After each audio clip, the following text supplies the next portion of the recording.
dostlar. Sevgili Onur Akay, ünlü sanatçı ve ünlü yazar Onur Akay'la bir yayındayız. Yeni bir yayındayız. Onurcuğum hoş geldin canlı yayınıma.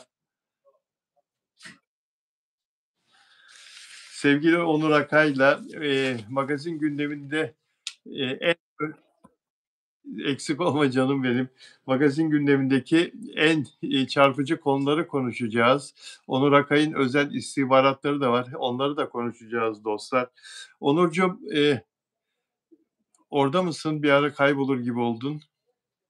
Sevgili Onur Akay. Ruksara merhaba. Sitoak. Atlan Gasimov merhaba. Banu Kavaş. Onur Akay'ı bekliyoruz tekrar. Melina. Onurcuğum merhaba tekrar. Bir ara gittin. Tekrar merhaba Bilal abicim. Düştü herhalde değil mi? İnternette bir problem oldu. Evet, bir ara sesin de gitti. Sonra sen gittin ama şimdi tekrar düzeldi herhalde. Biraz biraz konuklar da geliyorlar. Sevgili Onur Akay, nasıl geçiyor günler? Günler Bilal abicim kaybettiğimiz sanatçılarımız yakın çevremde olsun. Bazı kişiler oldu. Bunun yanı sıra da işte yazamadım bu nedenle. Biraz. Bu yakınlarını ziyaret ediyorum vefat ettiklerini. İşte Banu Alkan'la dün uzun uzun yine konuştuk. Çok üzgün. Kardeşini kaybettiği Allah için. rahmet eylesin.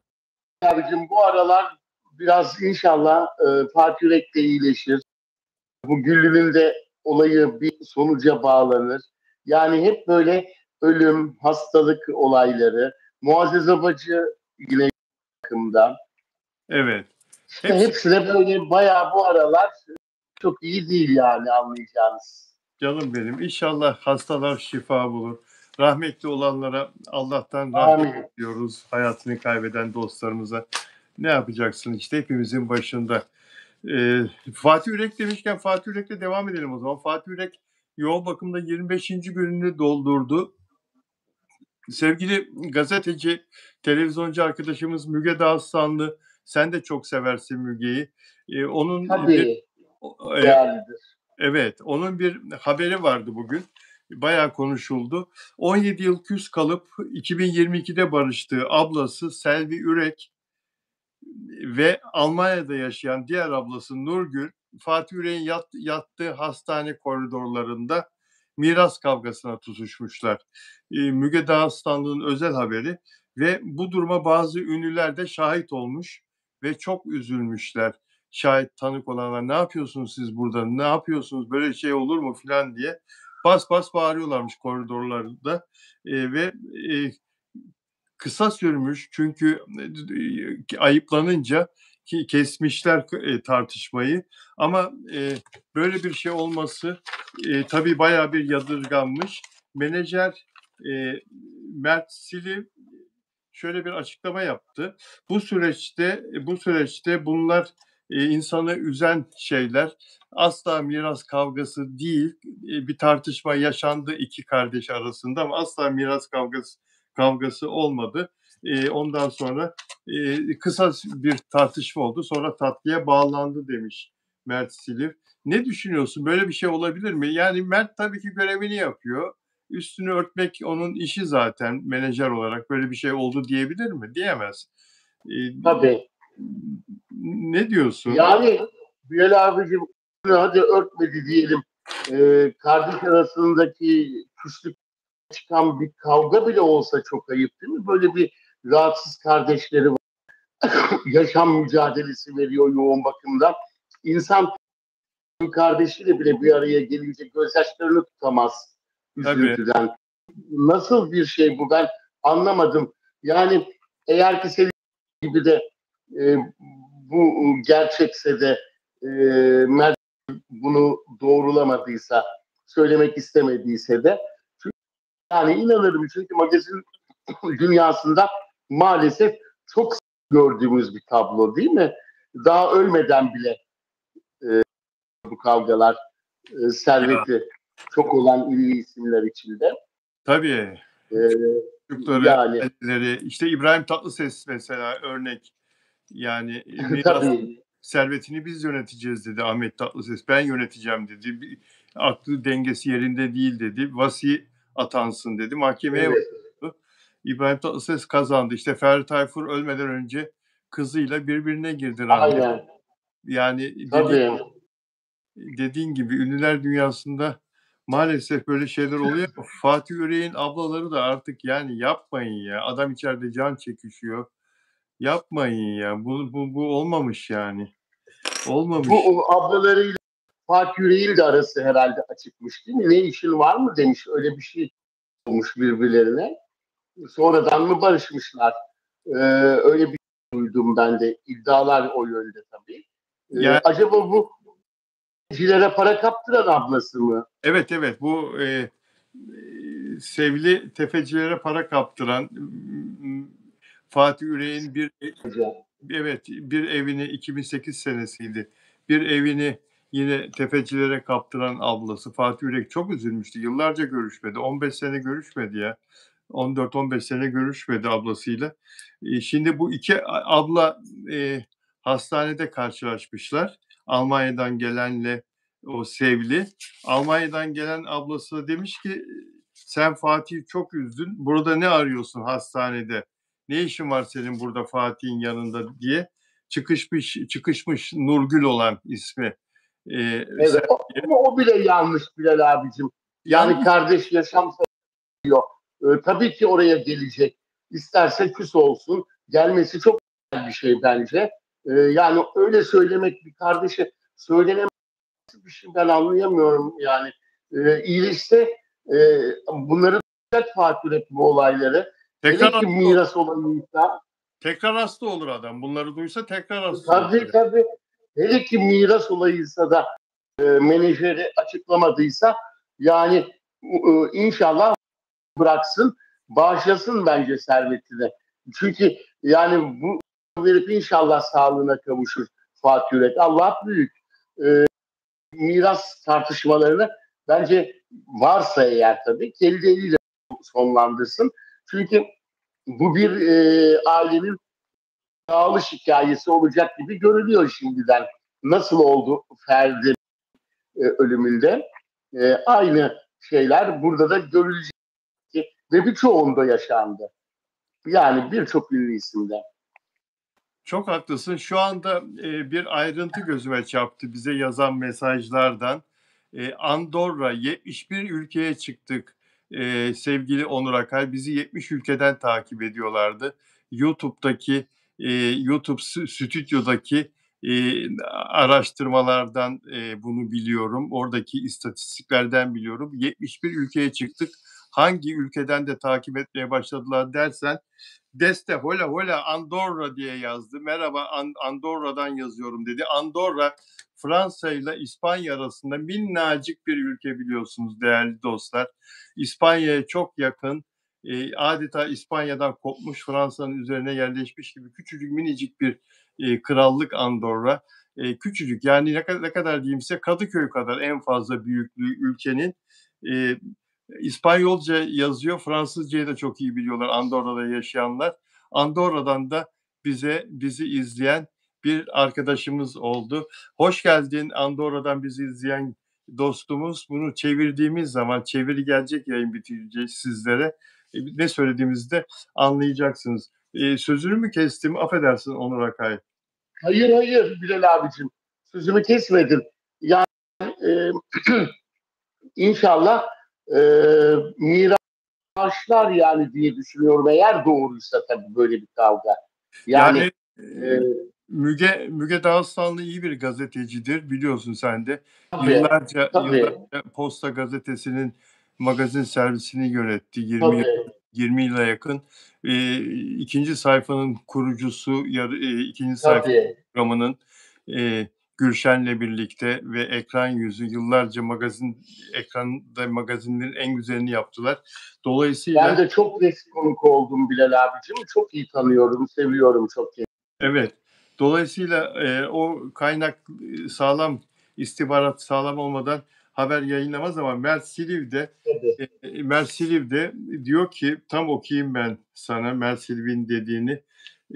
Bir saniye. Menajer Mert Silv ise iddialarla ilgili kısa bir tartışma oldu ama hemen barıştılar. Araları iyi, miras meselesi doğru değil dedi. O zaman kısa tartışma neden oldu Mert Silv? Lütfen bunu da açıkla. Çünkü Müge Dağıstanlı iyi bir gazetecidir. Yani orada bir tartışma, miras tartışması olmasa, insanlar yoğun bakımdaki bir hasta için böyle bir şeyi, ki Mert'in çevresi kaliteli insandır. Oraya gelenler, onu ziyaret edenler, görmek isteyenler, dostları. Böyle bir şey kimse uydurmaz durup dururken. Sana da çok sevgiyle bağlıyız biliyorsun Mert. Seni de çok severiz. Ama biz bu işin mirasla ilgili olduğuna e, daha çok inanıyoruz. Sen işini yapıyorsun elbette. Onu söylemek zorundayız. Evet. Bu arada sağlık durumu da stabil. Yine Mert sivil sağlık durumuyla ilgili olarak e, Fatih Ürek'in uyutulmaya devam edildiğini söylüyor ve hiç belli olmuyor böyle vakalarda diyor. 8 ay da sürebiliyor diyor uyanması. 3 ayda da uyanabiliyor diyor. Bazı hastalar çok daha çabuk bir anda uyanıyor diyor. Bazıları da diyor hiç uyanamıyor biliyor diyor. Çok çok daha uzun süre beklemek gerekebiliyor diyor. Tabii tıbbın, sevgili Onur Akay, tıbbın durduğu, artık çare bulamadığı, tıbbın tıkandığı, bilimin bir şey yapamadığı bir durum. Ben diyorum ki, sen ne diyeceksin bilmiyorum. Yani yapay zekalarla falan tamam uğraşıyoruz, robotlar falan yapıyoruz. Onlara bu kadar mesai ve bu kadar büyük paralar harcayacağımıza şu işi mesela çözebilsek, beynin geri gelmesini hızlandırabilsek, tedavisini böyle vakalarda, buna para harcasak, buna zaman harcasak çok daha insancıl olmaz mı ya? Buna çare bulsak. He? Tabii ki Bilal abicim ama işte çare bulunamıyor. Ee, Yani nefessiz kaldığı zaman beyin e, bazı fonksiyonlarını kaybedince onu geri getirmek zor demek. Yani öyle bir şey olsa ömür de uzar herhalde. Kanserin çaresi aslında bulunduğu söyleniyor ama e, yine de biraz da birçok şey bulunsa da bazı rant şeyleri içinde e, herhalde uygulanmıyor. Öyle bir şeyler de duyuyorum ben Bilal abicim. Evet, söyleniyor ya. İlaç sanayini İlaç güçlendirmek ama için diyor. doğru mu belli değil. Evet, ilaç sanayini güçlendirmek için diyor, ilaçlara yönlendiriyorlar insanları. Yani tedaviyi geciktiriyorlar bilerek, ilaçları satmak için. Çok büyük rant biliyorsun, çok büyük rant. İlaç, Tabii. yani hep ilaçlara yönlendiriyorlar bizi. Doktor elinde reçete karşılıyor bizi sanki muayeneye gittiğimiz zaman. Hemen bir sürü ilaç yazıyor, yazmaya hazır bekliyor zaten. Derin konular bunlar. Ameliyatı alıyorlar. Yani ameliyat gerekli olmadığı halde ameliyata alınan çok kişi oluyor. Ben sesten biliyorum. Yani nodül piyano ile geçer ya Bilal abicim. Evet. Piyano ile nefes çalışmasıyla iki tane kas birbirine çarpa çarpa çok sert değil. Sert, küçücük böyle daha sertleşmemiş nodüller hastaları ameliyata alıyorlar özel hastaneler maalesef. Buradan ben sesleneyim. Öncelikle ses eğitimi, ameliyata evet demeyin. Ameliyat tavsiye etmiyoruz değil mi? Yani ameliyat en son Ya çok çare. şeyde tabii. Ben Her sesi hasta, örnek verdim Bilal abi. Çok şeyde yaşanıyormuş. maalesef, maalesef.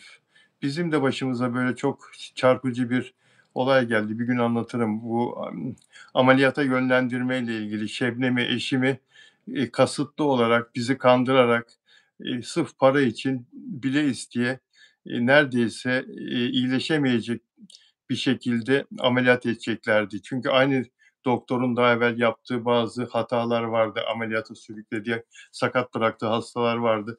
Üzücü konular ama Allah korusun. bir gün anlatırım.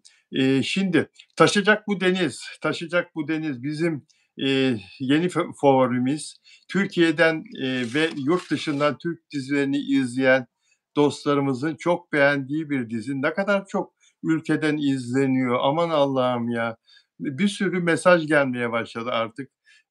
Hem bana DM'den geliyor yurt dışından Taşacak Bu Deniz filmiyle ilgili hem de YouTube'daki videoların altına yorumlar geliyor.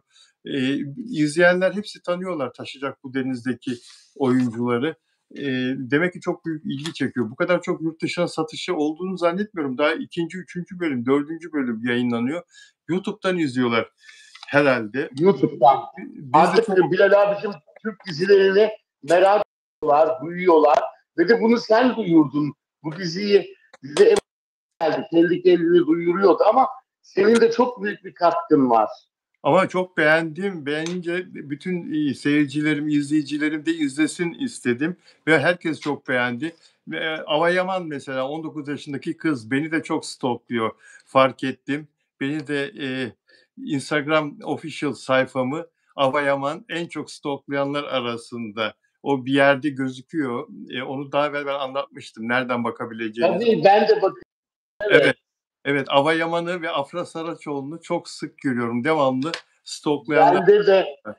Evet. Ben de ilk sıralarda Mert Ramazan, Afra Saraçoğlu. Evet. Bilal abicim. Bir de Bülent var. Bülent stalkluyor. Çok güzel. Evet. Şimdi Taşacak Bu Deniz dün akşam Cuma akşamı yayınlanıyor biliyorsunuz. Ratingleri geçen haftadan çok daha yüksek, gittikçe yükseliyor. Bunu söylemiştik. 10.46 total, 9.84 AB kategorisi, 10.09'da ABC kategorisi ve birinci sırada dün 100 program arasında Türkiye televizyonlarında en çok izlenen program. Taşacak Bu Deniz başlamadan evvel Cuma gününün birincisi olan Kızılcık Şerbeti ise şimdi Taşacak Bu Deniz'in yarı reytingini ancak alabiliyor. Yarısına düştü. 5'lere indi reyting. Taşacak Bu Deniz 10.46'larda, o 5.81, 6.66 ve daha da yükseleceği belli. Çünkü çok güzel senaryo yazıyorlar. Onur Akay, sevgili Onur Akay. Hala Bilal abicim ben izledim fakat benim notlarımda kısa söyleyeceğim inşallah internetten ve de yetişeceğim bölümlere. İzlemeye devam edeceğim. Çok merak ediyorum. Yalnız Kızılcık Şerbeti'nin evet düşüş var. Bazı oyuncular da ayrıldığını duyuyoruz. Diziden çıkıyorlar. Şimdi çekimler yapıldığı için hala ama birkaç bölüm sonra olmayacaklar sanıyorum. Değişecek şeyler. Ve erken final yapılması da gündemdeymiş Bilal abicim. Böyle bir duyum aldım sağlam bir kaynaktan. Evet, yapımcı Haziran ayına kadar Kızılcık Şerbeti'ni yaşatmayı çok istiyor, hala çok istiyor. Ama bu düşüş devam eder de 3 reytingin altına doğru giderse kimse tutamaz. Tıpkı dün akşam Hande Erçel ve Barış Arduç'un dizisinin veda etmesi gibi tepe aşağı giden reytingi senaryo ve oyunculardan başka kimse düzeltemez. Senaryo kötüyse özellikle en birinci senaryo çünkü. Aşk ve Gözyaşı Hande Erçel'in dizisi dün akşam arkadaşlar ABC'de 43. oldu 100 program arasında. Bunu hiç kimse söylemez. İyi olduğu zaman Hande Erçel Paris'te, Londra'da, podyumlarda dünya starlarıyla yürüyor. Dubai'de vay ne kadar para kazandı Hande Erçel. High life hayatlar yaşıyor. Bunu da söyleyin. Bunu da söyleyin. Görülmüş bir şey mi Türk televizyonlarında şimdiye kadar? Ben Hande Erçel'in düşmanı falan değilim. Ben tarafsız bir gazeteciyim. Herkese her şeyi anlatmak isterim. Zirvede olduğu zaman da söylemek lazım. Oyunculukta maalesef başarısız olduğunu da vurgulamak lazım. 43. oldu ABC'de 0.78 reytingde demek ya. 0.73 reyting AB'de 41. oldu. Aşk ve Gözyaşı. 1.12 reytingle totalde 31. oldu Hande Erçel. ve Barış Arduç'un dizisi.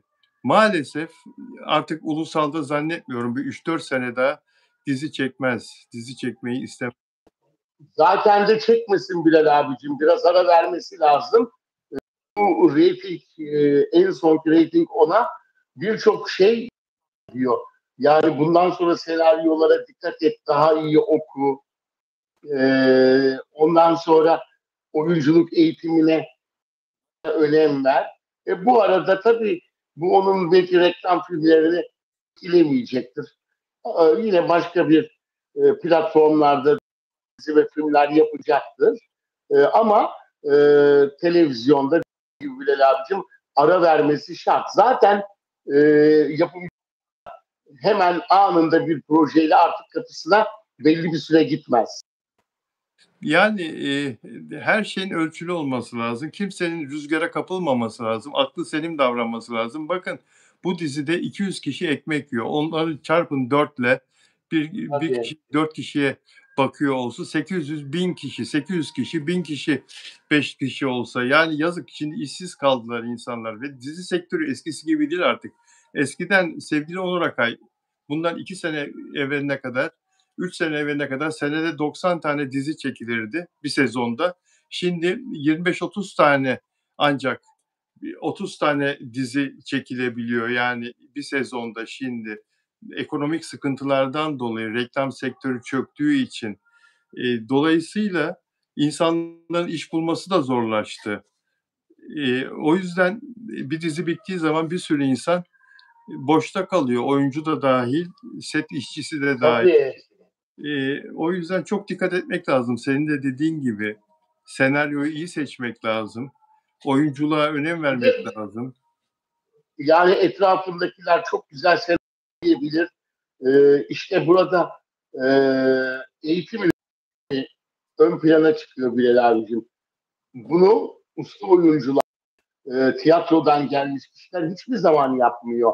Yani işte illa tiyatrodan gelmese de kendini yetiştirmiş kişiler daha çok böyle aşkla, magazinle değil de işine bağlı kişiler senaryoyu hemen reddediyor. Yani artık Hande Erçel'in de o konuda olması gerekiyor demek ki. Bu reyting ona bunu ifade ediyor bence. Çok doğru söylüyorsun. Taşacak Bu Deniz dizisinde Burak Yörük genç, hafif sarışın, Laz çocuğu, Orucu oynayan Burak Yörük gerçek hayatta nişanlı 2 yıldır. 5 yıllık bir sevgilisi var. Tuana Yılmaz, müzisyen. 2 yıldır da nişanlılar. Çok seviyor. Kız da çok güzel bir kız. Burak Yörük ne kadar yakışıklıysa, sevimliyse kız da o kadar güzel bir bayan. Dizide de nişanlı Burak Yörük. Dizide de Oruç'un nişanlısı var. Sevcan karakteriyle nişanlı. Ve Burak Yörük'ün bu son bölümde bir sahnede otururken bir bakıyoruz 2 elinde 2 ayrı nişan yüzüğü. 2 ayrı nişan yüzüğü. Bu bir çekim hatası. Bu bir çekim hatası.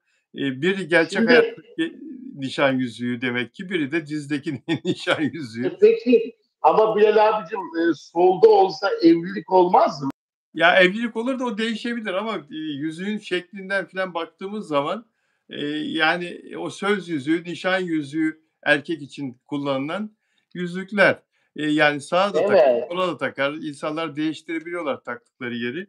2 tane böyle şey yüzüğü. Yönetmen de fark etmemiş onu demek ki. Kimse fark etmemiş demek ki. Böyle bir çekim hatasıyla geldi ekrana. Bunu da söylemek istedim sevgili Onur Akay. Senin Muazzez Abacı ile ilgili özel bir haberim var. Amerika'da kalp krizi geçiren ve sonra yoğun bakımda tedavi olan ünlü Türk sanat müziği sanatçısı. Lütfen sen anlat. Evet. Yaşayan efsanemiz gerçekten. Türk musikisinin en değerli kadın seslerinden. Maalesef ki Bilal abicim bakımda ve durumunun çok ağır olduğunu öğrendim. Aslında kızı doktor, biliyorsunuz, Sabah. Kalp krizinde konuşmuştuk da Bilal Özcan TV'de, Bilal abicim. Evet. Kalp krizini, bir ağrı hissedip göğsünde, doktor kızı fark edip annesine hemen çiğnetmişti.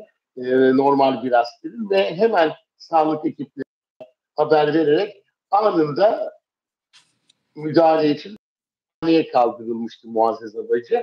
Fakat daha sonra tabii orada müdahalenin hemen arkasından e, bir sıvı verilmiş. Kontrastlı sıvı deniyor buna Bilal abicim. Ama bu kontrast kaynaklı nefropati yaratmış. Yani böbreklerinde doğrudan toksik Bilal abicim, böbrek hücrelerine zarar vermiş. Ondan dolayı da 65 yaş üstünde oluyormuş. Bir de Muazzez Hanım'ın son günler su aldığı için de kaynaklanmış ama yaş 65 yaş hastalığı olmasa da 65 yaş üstünde böbrekler olurmuş Bilal abicim. Sağlam kişilere bu sıvı madde pek etmezmiş. Ondan dolayı böbrek hücrelerine zarar verdiği için ağır olduğunu söylediler bana. Acil şifalar diliyorum. Yani çok sevdiğim de bir sanatçı. İnşallah Allah yardım olsun, sevenlerine başlasın diyorum. İnşallah böbrekler çökerse tabii diyalize bağlamak lazım. Belki de bağlandı şu anda. Belki de diyalizle e, yaşama tutunuyor. Kötü tabii, çok kötü. Bilal abicim diyalizle yaşama tutunuyor şu anda. Öyle mi? Evet. Bir kaynaktan edindiğim bilgiye göre de uyutulacağı söyleniyor. Yani henüz uyutulmamış ama öyle bir durum da var. Daha yeni öğrendim. O konuyu da araştıracağım. İşte durum, yani ne güzel, kalp krizinden kurtuldu. Normal, sağlıklı, çok sevilmiştik. Ama taburcu beklerken birden böyle bir durum gelişti. Böyle durumlarda doktorların en çok korktuğu konu septik şoka girmesi hastanın. Böbreği toparlayamazlarsa diğer organlar çökme meydana gelirse, zayıflama meydana gelirse Allah korusun yoğun bakımda kalma süresi daha da uzar, tedavisi daha da güçleşir. Allah korusun, beterinden saklasın. Büyük geçmiş olsun. Amin. Muazzez Abacı'ya. Çok önemli bir ses. Çok farklı bir ses. Bunu laf olsun diye söylemiyoruz. Gerçekten Türk sanat müziğinde en iyi sese sahip bayan şarkıcı, birkaç şarkıcıda ve en iyi eğitime sahip Bülent Ersoy ve Muazzez Abacı yaşayanlar da şu anda. Ankara Radyosu'nun yetiştirdiği notayı tersten okuyan diyebiliriz. Çok doğru. Kıvanç Kasabalı, sevilen oyuncu Kıvanç Kasabalı, evet, başı sağ olsun, babasını kaybetti.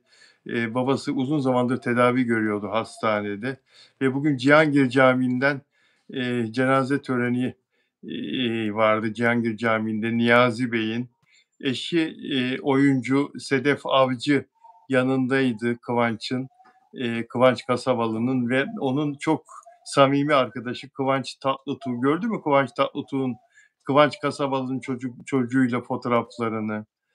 Gördüm hepsini Bilal abicim. Haberleri duydum. Kıvanç zaten çok vefalıdır bu konuda. Dostlarımız bırakmaz böyle zor günlerinde, acı günlerinde. O da yalnız bırakmamış. Çok güzel bir şey. Bütün sanatçıların aslında bu konuda böyle vefalı olması gerekiyor.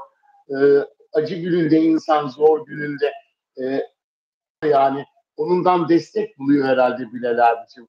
Mesela Banu Alkan yanında olunca öyle bir destek oldu ki çok mutlu oldu. Çok. Olmaz mı? Yani bunu sanatçı dostlarının da yapması gerekirdi. Bu ölüm dünyada herkesin başına her şey gelebiliyor. Onun için Kıvanç Tatlıtuğ'u tebrik etmek lazım. Evet ve Kıvanç Tatlıtuğ dedesini kaybeden o küçük Can'a, 12 yaşında Can, Kıvanç sevilen oyuncunun oğlu 12 yaşında. Onun küçük Can hüngür hüngür ağlıyor. Kıvanç abisinin kollarında. Kıvanç Tatlıtuğ ona sarılıyor, onu teselli ediyor. Dede sevgisi bir başka tabii.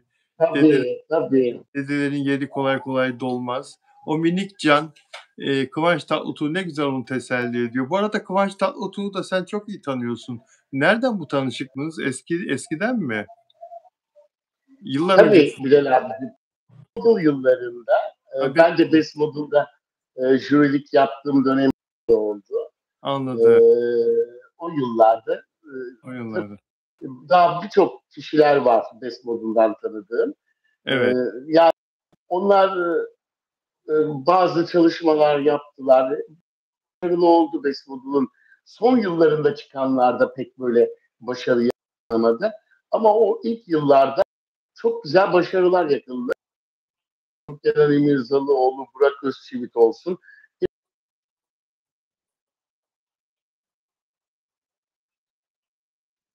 Çok doğru söylüyorsun. Bu arada şunu da söylemek istiyorum. Mesela Kıvanç Kasabalı, eşi Sedef Avcı sektörde çok bilinen isimler.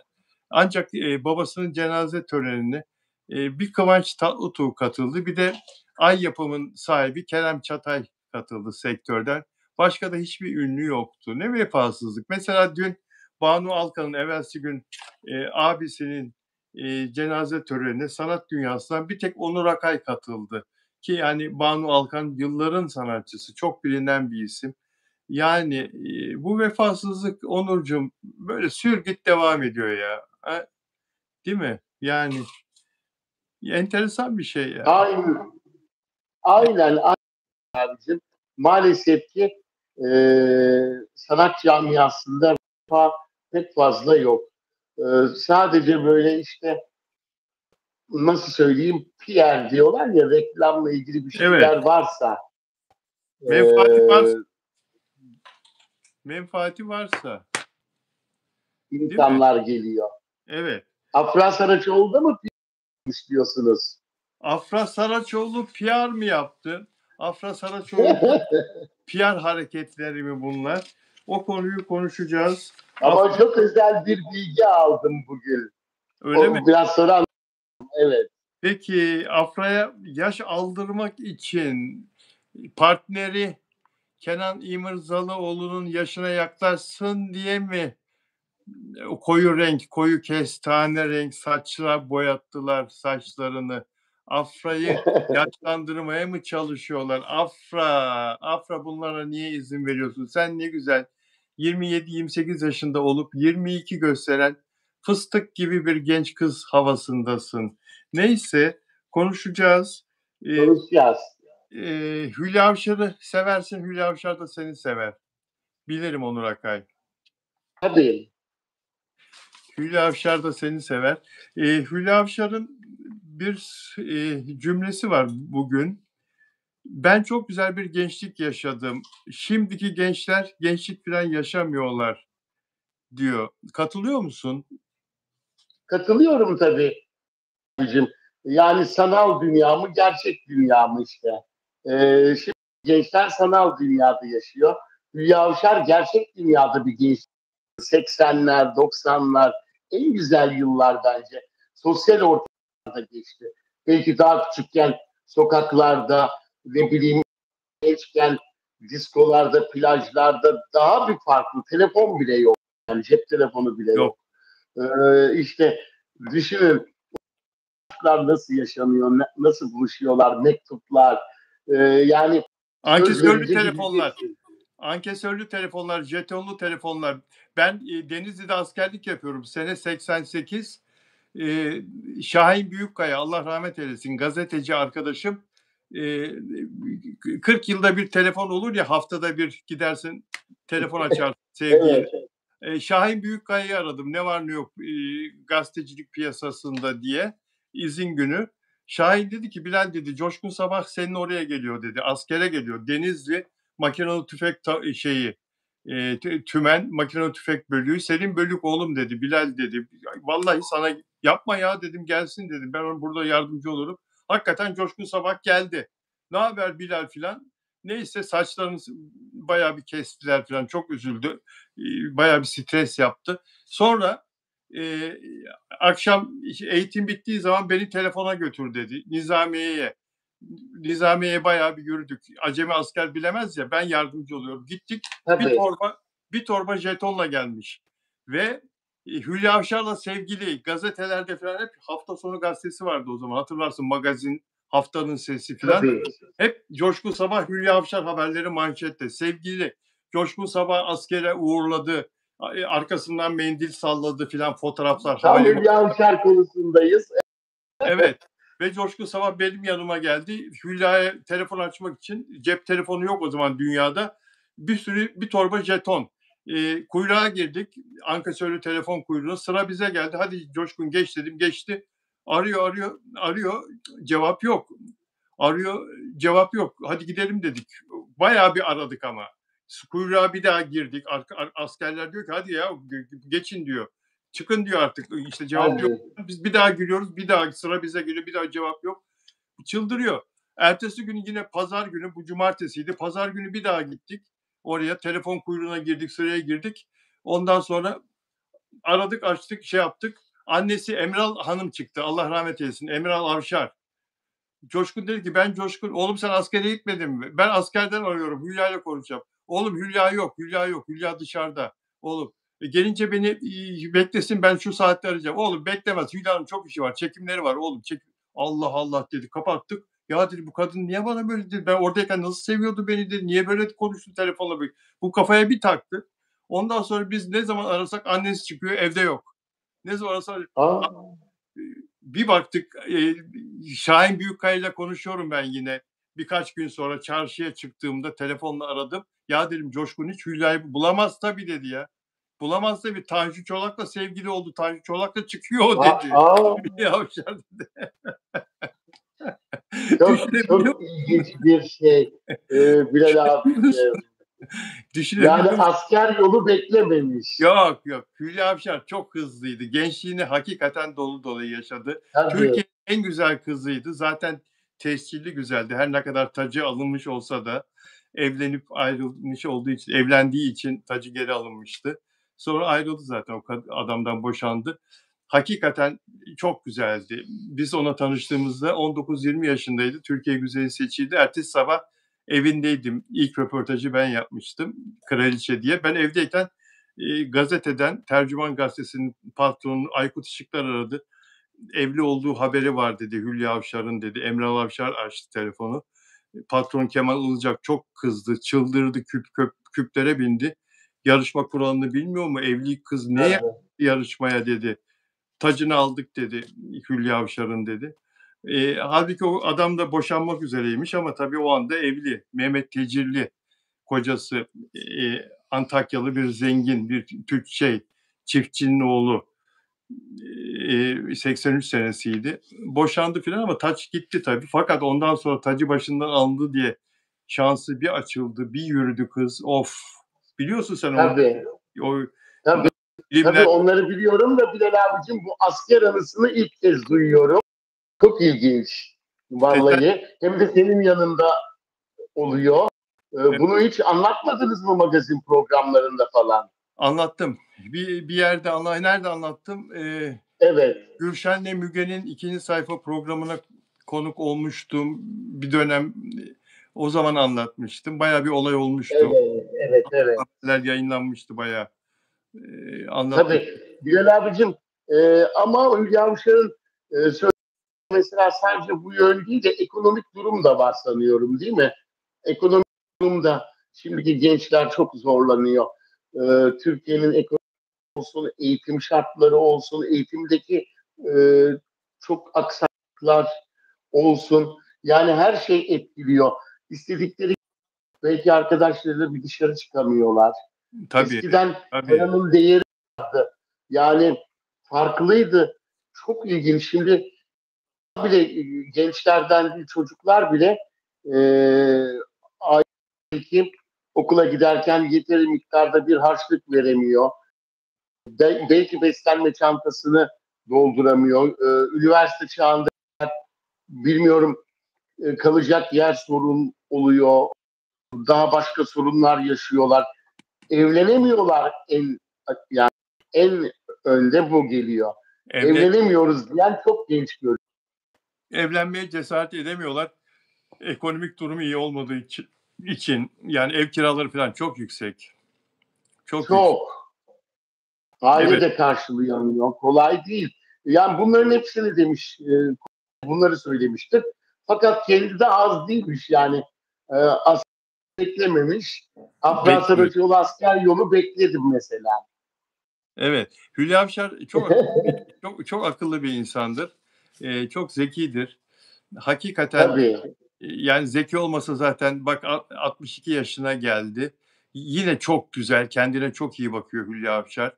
Nasıl biz Ajda Pekkan'ı methediyorsak güzelliğiyle, gençliğiyle hakikaten 79 yaşında ama dipdiri bir kadın. Sahnede 3 saat kalabiliyor Ajda Pekkan her konserinde diyorsak Hülya Avşar da reklam teklifleri almasından belli değil mi zaten? Yine milyonlar kazanıyor filan yani. Aferin Hülya çok kendine çok iyi bakıyor. Hülya Avşar gibi geçenlerin arasından, sinemadan geçenlerin içinde Hülya Avşar kendini en çok geliştiren kişi. Kulağı vardı.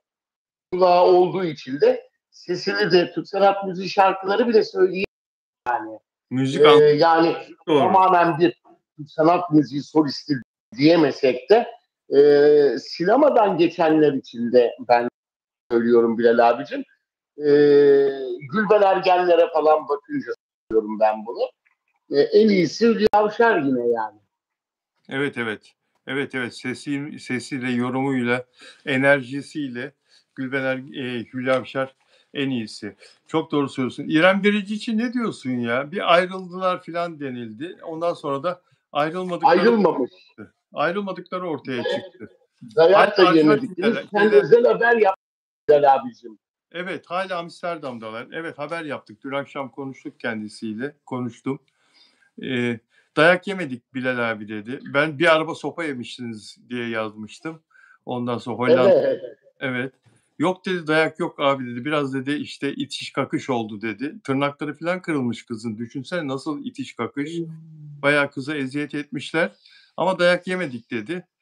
Ayrılmadık dedi. Bir şeyler oldu falan ama beraberiz ve eğleniyoruz şu anda dedi. Dün gece konuşurken. Yani memnun olduğumu söyledim ayrılmadığına. Çünkü o çocuk çok iyi bir çocuk. Sen de biliyorsun. Melih Kunukçu, DJ, dansçı. Yani İrem Derici daha iyisini nerede bulacak bu zamanda ya? Ne kadar seviyor. Evlenme teklifini falan görmüştük. Böyle çok sevdiğini anlamıştım, hissetmiştim. Evet. İrem de onu çok seviyor. İrem de iyi bir kız ama işte bir türlü dengini bulamamıştı. Yani bununla iyi bir yola girdiler. Tabii orada yaşadıkları az bir şey değil Hollanda'da. O kavga, gürültü, maça gidemiyorlar, giremiyorlar, bilet almışlar. Onun üzüntüsü, onun psikolojik etkisi. Herhalde kavga ettiler. Kavga ettiler. Bir süre birbirlerini sildiler filan.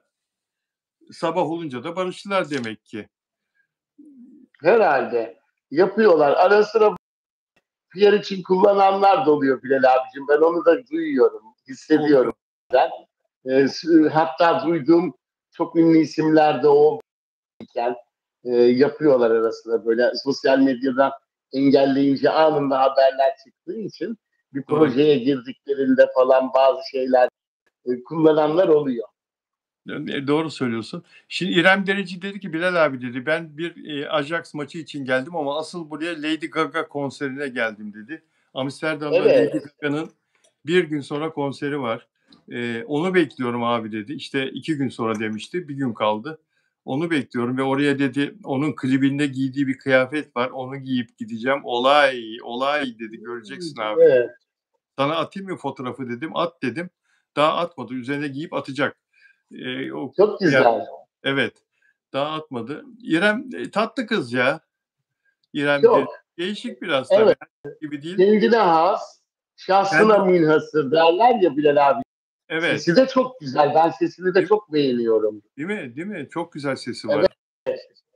Türk sanat müziği şarkılarını da güzel söylüyor. Ne güzel ya. Ne Evet. güzel. Peki sevgili Onur Akay, Ferdi Tayfur'un paylaşılamayan mirasının miktarı 6 milyar liraymış. Ne diyeceksin? Allah rahmet eylesin diyelim tabii öncelikle. Yani sanat camiasındaki en fazla çok herhalde. Emrah'tan bu kadar çıkar mı Bilal abicim? Emrah'tan çıkar. Emrah'tan Çıkabilir çıkar. değil mi? Ya Emrah'ın bir fotoğrafı vardı, gördün mü sosyal medyada? Bugün mü dün mü? Bir şehre gidiyor. Ya Antalya'ya gidiyor ya Adana'ya, bir yere gidiyor. Havalimanında uçaktan ya da İstanbul'a geliyor galiba. Uçaktan iniyor. Normal vatandaşın bindiği o belediyenin otobüsleri var ya, şehre götüren. Evet. Havalimanı otobüsleri. Onlara biniyor. Ya sen Emrah'sın, senin araban gelsin, şoförün gelsin, havalimanından seni alsın. Hadi o gelmedi. Havalimanından taksiye bin, git, nereye gidiyorsun? Evine taksiyle git. Otobüse biniyor ya. Vatandaşın bindiği otobüse. Ama bir şey yapıyor. Bir koltuk değil, 2 koltuk satın alıyor yan yana. Yan koltuğa da eşyalarını, torbalarını falan koyuyor. Ama bayağı para harcamış o zaman 2 koltuk alarak. En lüks arabaya böyle hiçbir bilemeyeceği en lüks arabaya LPG bir şey tak. Gazlı. Bayağı para harcamış. Bayağı para harcamış. 2 koltuk aldığı için diyorsun. Bayağı para. Yani bu sefer harcamış. Onu da yapmıyordu çünkü benim bildiğim. Ya bu böyle bir şey olabilir mi ya? Ne olacak ya? Harca, ye, bitir. Ya, İşleri kendi yemeğe götürüp hesaplarını falan ödemiyormuş. Ortaköy'de duydum. Ortaköy'lü olduğum için balıkçılar bana söylüyor. Bu sefer kuşlar değil, balıkçılar. Ya. Peki şimdi evet. İstersen Afra Saraçoğlu, Mert Ramazan Demir konuşalım. Tabii. Afra Saraçoğlu kuaförden çıkarken gazeteci arkadaşlar kendisinin fotoğraflarını çektiler, videolarını çektiler. Nagiş köpeği kucağında, saçları peruk da olabilir. Evet. Saçları peruk da olabilir. Saçlarına kıyamamış da olabilir. Kestane rengi saç gördük başında. Evet. Saçlarının kestane rengi gördük. Bir şapka vardı. Üzerindeki güneş gözlükleri vardı. Ve gazeteci arkadaşlara sitem etti biraz. Hani sitem etmedi de uyardı. Çocuklar dedi işte yeni proje için dedi değişiklik yapıyorum dedi. Yayınlamasanız da dedi sürpriz bozulmasa falan gibi bir söz söyledi. Ne düşünüyorsun? Ne diyorsun bu karşılaşmayla? Peruk değildir. Değil midir? Onu sormadım ama peruk şöyle senaryoda da bazı değişiklikler oldu. Yani aşk olacak diyorlar. Olacak mı diyorlar? Evet, Kenan İmirzalıoğlu'yla. Acaba senin dediğin gibi yaşını bilmek için mi biraz daha Kenan İmirzalıoğlu'na uysun değil mi böyle acaba yola başvurdular saçlarıyla ilgili? Bilmiyorum. Ama sen öyle yazdın değil mi? Öyle bir şeyler yazdın biraz. Düşünüyorsun herhalde. Ben yazmadım da öyle olduğunu söyledim. Yayından sonra da ayrıca bir video çekeceğim yine bu konuda. Benim fikrim şu, Kenan İmirzalıoğlu'nun yaşı 52 ya ve Kenan İmirzalıoğlu'nu gençleştirmeye çalışıyorlar. Ona demişler ki işte yüzünüze, cildinize bakım yaptırın. Botoks yaptırmış kendisi. Yüzünü işte daha genç gözükmek için, daha canlı gözükmek için yüzüne bir sürü şey yapılmış. Kenan İmirzalıoğlu'nun kaşlar, gözler, her şey gençleştirilmiş. Yapılabilecek her şey yapılmış. Yani 35 yaşına indirmeye çalışıyorlar görünümünü. Fakat saçlarına bakınca o boya beni rahatsız ediyor. Hep olgun erkeklerde o saç boyası, siyah renk beni çok rahatsız ediyor. Ben boyayayım diyor çünkü böyle cart diyor öyle bir siyah. Evet. İbrahim Tatlıses'te de var. Herkeste var. Yapar. Belli bir yaştan sonra. Yapmayın ya. Neyse kendileri bilir. Şimdi Afra Saraçoğlu da 28 yaşında ve 23 falan gösteriyor ya Afra Saraçoğlu. O Afra Saraçoğlu da Kenan İmirzalıoğlu'nun yaşına yaklaştırmak için bence tabii bu işin ustaları çalışıyor dizilerde. Ya sanat yönetmenlerinin işi ne? O makyözler, kuaförler o toplantı yapıyorlar. Neyi nasıl yaparız oyuncularla diye. İşte orada bir fikir çıkmıştır. Hangi renk olsa daha böyle olgun gösterir. Şimdi ciddi bir hanım, avukat, ciddi bir mesleği var falan. Bana kimse onu öyle söylemesin. Ciddi meslekte işte bu renk iyi gider falan. Ya siyah da iyi gider. Yani Afra'nın Tabii kendi yani. rengi de iyi gider. Sarışın avukat yok mu? Saçlarına röfle yaptırmış avukat yok mu? Var tabii. Hayatta. Tabii ama Bir de Bilal abi daha olgun olmuş şimdi. Yaşından bir 7-8 yaş bence işte, daha büyük gösterecek. evet abicim, bazı magazin programları biz söyledik de bizi aldılar diyorlar ama aslında Bilal Özcan söyledi bunu. Bilal abicim, dikkat et. Bizim programlarımızdan bilgi alıyorlar. Ben bunun farkındayım. Tabii. Sen aşk olmadan olmaz dedin. Ya Afra'yla hani Kenan İmirzalıoğlu'nun karakterleri arasında değil de dizide aşk olmadan, ayrılık olmadan replik alınamaz. Değil mi? Tabii. Onun için de senaryoda tekrar değişiklikler yapılmış.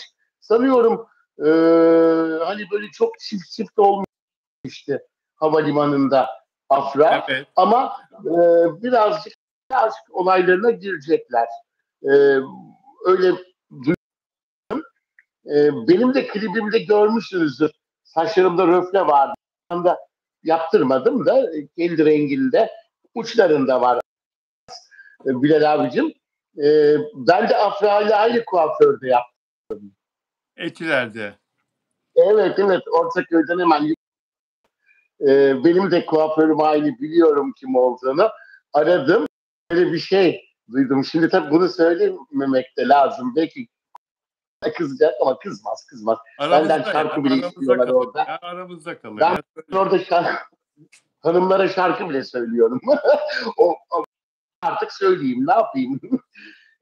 Saçları boyanırken WhatsApp üzerinden, demek ki yurt dışında, ben dönüp dönmediğini bilmiyorum Ramazan Demir'in.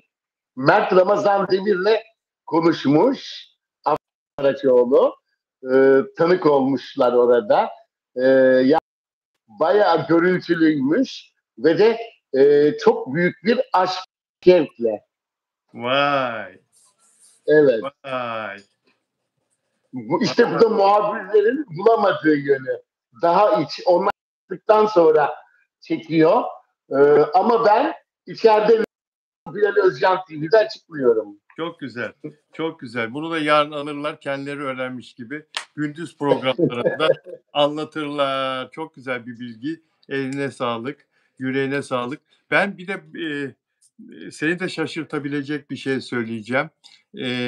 Dün muhabirler oraya bence tıpkı Afra Saraçoğlu dişçi muayenehanesine giderken aşağıda zile bastı, açın kapıyı falan dedi. Orada muhabirlerle röportaj yaptı ya. O menajerinin ayarlamasıydı. Muhabirleri oraya çağıran, dişçinin kapısına çağıran menajeriydi. Afra ile ilgili gündemi değiştirmek için. O zaman yeni bir diziye başlayacak. İşte senaryo yazılıyor filan. O konuşmalar olsun muhabirlerle Afra arasında.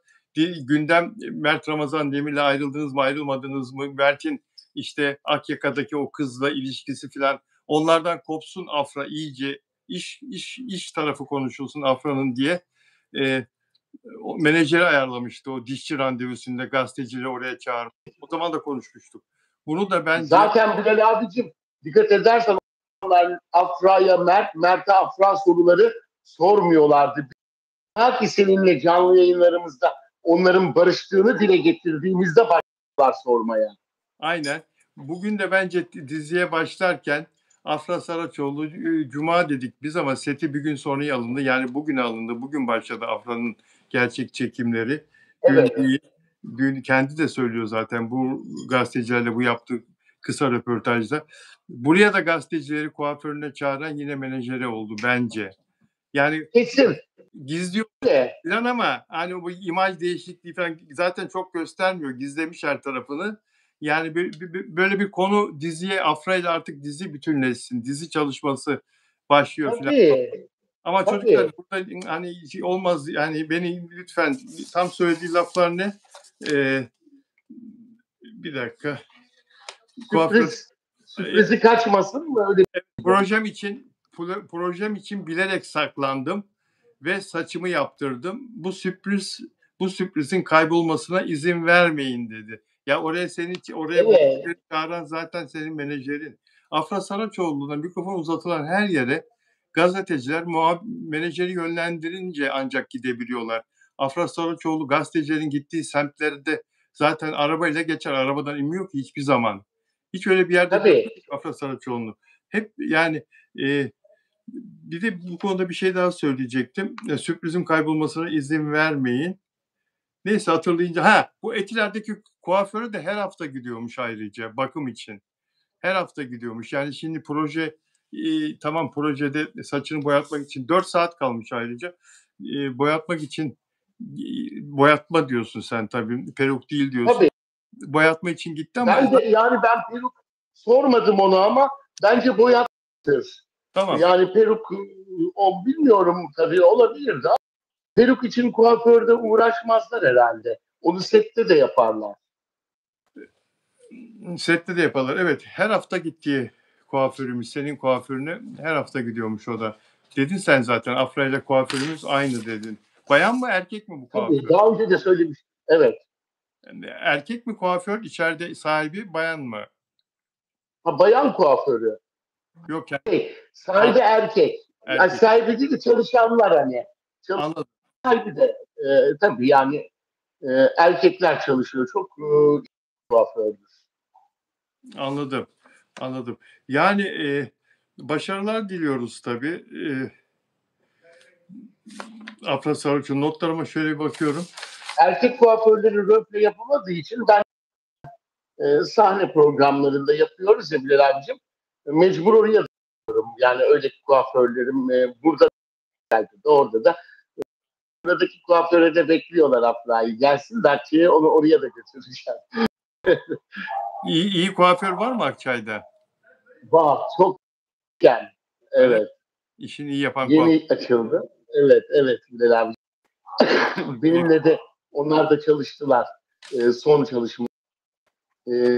İşte bu imajla. Burada da var. Ama aşkları yani harika gidiyor. İşlerini de tabii şimdi yapacaklar. Tabii Mert hani WhatsApp üzerinde olduğu için yurt dışında demek ki. Tabii sen WhatsApp üzerinde konuşmuşlar. Mert'le ve samimi bir şekilde konuştuklarını söylüyorsun. Bu güzel bir haber. Yeni bir gelişme bu. Kuaförde sevgilisiyle konuştu. Oradakiler tanık oldu buna. Çok güzel bir aşkla, şevkle konuştu diyorsun. Ve hala yurt dışında demek ki.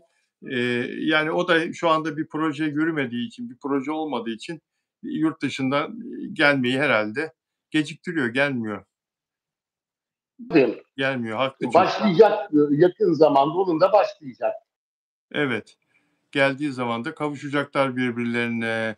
Peki, sevgili Onur Akay, bizi izleyenlere teşekkür ederim. Ben sana çok teşekkür ediyorum öncelikle. Rica ederim Bilal abicim. Ben sana teşekkür ederim. Böyle değerli takipçilerinle, değerli izleyicilerine beni buluşturduğun için. Canım Onur Akay. Sevgili dostlar çok teşekkürler Onur Akay'la bizi izlediğiniz için. İnşallah Onurcuğum bundan sonraki program ne zaman bizim birlikte? Bugün cumartesi, haftaya perşembe değil mi? Perşembe günü. Perşembeye kadar zaman nasıl geçecek? Olsun. Biz seninle yine telefonla konuşuruz. Tabii Bilal abicim. Eksik olma. Her zaman. Yine haberleşiriz. İnşallah perşembe gününde Ben seni her gün izlemeye çalışıyorum. İzleyemesem de sonradan izliyorum.